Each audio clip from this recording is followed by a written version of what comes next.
How important is it for us to put our knowledge of the Bible into practice?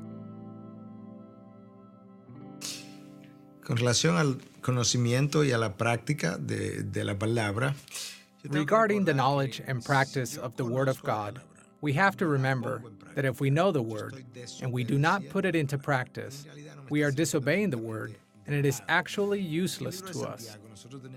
In the book of James, we have a very well-known text in chapter 1, verse 22 that says, "Do not merely listen to the Word and so deceive yourselves. Do what it says." James is inviting us to know the Word and then put it into practice. Do what it says. If we don't, we're deceiving ourselves. And he uses the illustration of the man who looks at himself in a mirror, and when he leaves, he forgets how he looks in front of the mirror. There is a particular calling to not only study the Word, not only listen to the Word, but put it into practice too.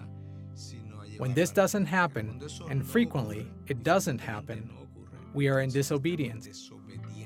The only reason to study the Word is to obey it.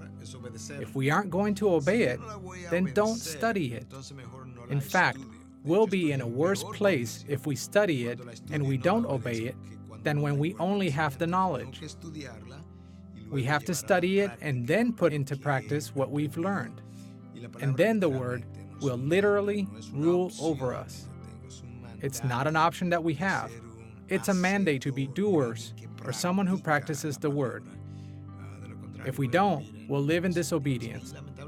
Unfortunately, there are many Christians, many believers, and sometimes even leaders that live in disobedience because they are listeners but not doers of the Word.